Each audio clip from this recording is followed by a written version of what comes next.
Welcome to കാന്റില physics academy. ഈ വീഡിയോയിൽ നമ്മൾ ഡിസ്കസ് ചെയ്യാനായിട്ട് പോകുന്നത് നീറ്റ് ഫിസിക്സ് ഓൺലൈൻ കോച്ചിങ്ങിൽ ജോയിൻ ചെയ്തിട്ടുള്ള സ്റ്റുഡൻസിനെ പ്രൊവൈഡ് ചെയ്യുന്ന ഇലക്ട്രോ മാഗ്നറ്റിക് വേവ്സ് എന്ന് പറയുന്നതിലെ ഫസ്റ്റ് വീഡിയോ സീരീസ് ആണ്.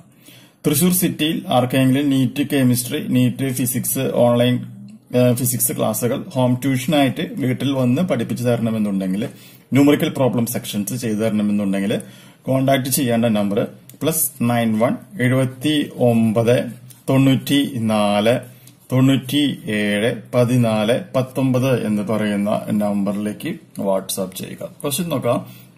The charge on a parallel plate capacitor is varying as Q is equal to Q0 sin 2 pi nt. The plates are very large and close together. Neglecting the edge effects, the displacement current through the capacitor is എന്നാണ് ക്വസ്റ്റ്യനിൽ ചോദിച്ചിട്ടുള്ളത്. ഇത് AIIMS 2018 വന്നിട്ടുള്ള ചോദ്യമാണ്. ഇത് xylem entrance coaching സെന്ററിലെ ഒന്നാമത്തെ question ആയിട്ടും അതുപോലെ തന്നെ റിജു PSK തൃശൂർ ക്ലാസ്സുകളുടെ അവസാനത്ത് എക്സൈസ് 3 ആ ഭാഗത്തായിട്ടും ഈ സെയിം ക്വസ്റ്റ്യൻ തന്നെ നിങ്ങൾക്ക് അവിടെ കാണുവാനായിട്ട് സാധിക്കും. പക്ഷെ കാര്യം മനസ്സിലാക്കുക, ഇത് എയിംസ് 2018 ക്വസ്റ്റ്യൻ പേപ്പറിലാണെന്നുള്ളത്. അപ്പൊ ഈ പ്രോബ്ലം നമുക്ക് എങ്ങനെ ചെയ്യാം എന്നുള്ളത് നോക്കാം. ക്വസ്റ്റ്യനിൽ ഇപ്പൊ തന്നിരിക്കുന്നത് എന്താണ്? Q equal to Q0 sine 2 pi nt എന്നാണ് ക്വസ്റ്റ്യനിൽ തന്നിട്ടുള്ളത്. കാണാൻ പറഞ്ഞിരിക്കുന്നത് എന്താണ്? ഡിസ്പ്ലേസ്മെന്റ് കറന്റ് കാണാനാണ് പറഞ്ഞിരിക്കുന്നത്. അപ്പൊ ഡിസ്പ്ലേസ്മെന്റ് കാണാൻ വേണ്ടിയിട്ട് നമുക്കൊരു ഫോർമുല ഉണ്ട്. കണ്ടക്ഷൻ കറന്റും ഡിസ്പ്ലേസ്മെന്റ് കറന്റ് ഐഡിയും ഈസ് ഈക്വൽ ടു, ഫോർമുല ഇതാണ്, d/dt ഓഫ് Q എന്നുള്ളതാണ് നമ്മുടെ ഫോർമുല. അതിനു മുമ്പ് നമുക്കൊരു മാത്തമാറ്റിക്കൽ ആയിട്ടൊരു ഇക്വേഷൻ നമുക്ക് ഒരു സംഭവം പഠിക്കണം. x is equal to a sin pt എന്ന് ഉണ്ടെന്ന് വിചാരിക്കാം.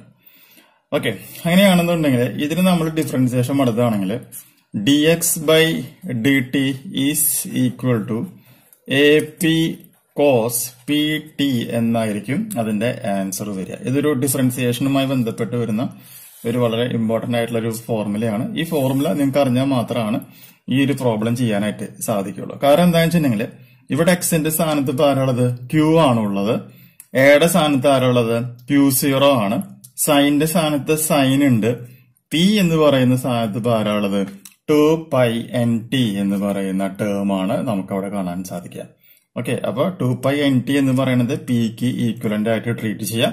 അതിനുശേഷം ഈ ടേമിന് നമ്മൾ എന്ത് ചെയ്യുന്നു? ടൈം ഉപയോഗിച്ചുകൊണ്ട് ഡിഫറൻസിയേഷൻ നടത്തുകയാണ് എന്ന് വിചാരിക്കാം. അപ്പോ നമുക്കൊന്ന് ചെയ്ത് നോക്കാം. Q is equal to Q0 sine 2 pi nt. Therefore dq/dt equal to, ഈ ഫോർമുല പ്രകാരമാണെന്നുണ്ടെങ്കിൽ എന്ത് വരും? Q0 എയുടെ സ്ഥാനത്ത് അപ്പൊ Q0 വന്നു. P എന്ന് പറയുമ്പോൾ 2 pi nt ആണ്. അപ്പോൾ ഇവിടെ 2 pi nt വന്നു. പിന്നെ സൈൻ എന്തായിട്ട് മാറും? കോസ് ആയിട്ട് മാറുന്നു. പിന്നെ വീണ്ടും T ആണ് വരിക. അപ്പോൾ ഇവിടെ 2 pi n വരുന്നു. then T. അപ്പൊ dq/dt എന്ന് പറഞ്ഞാൽ എന്താണ്? ഡിസ്പ്ലേസ്മെന്റ് കറന്റ് ആണ്. So displacement current id equal to, constant നമ്മൾ അങ്ങോട്ടും ഇങ്ങോട്ടൊന്ന് റീഅറേഞ്ച് ചെയ്ത് ഇതാണ് 2 pi nt Q0 cos 2 pi nt എന്ന് പറയുന്ന റിസൾട്ട് ഫോം ചെയ്തു വരും. എന്ന് പറയുകയാണെങ്കിൽ ഓപ്ഷൻ C ആണ് ഇവിടുത്തെ ആൻസർ ആയിട്ട് മാറുന്നത്. ഇതിനു മുമ്പ് അപ്ലോഡ് ചെയ്തിട്ടുള്ള എല്ലാ വീഡിയോസും ലഭിക്കുന്ന ടെലഗ്രാം ചാനലിന്റെ ലിങ്ക് താഴെ ഡിസ്ക്രിപ്ഷൻ ബോക്സിൽ കൊടുക്കുന്നതായിരിക്കും. പുതിയൊരു വീഡിയോ ആയിട്ട് വീണ്ടും കാണാം. ബൈ.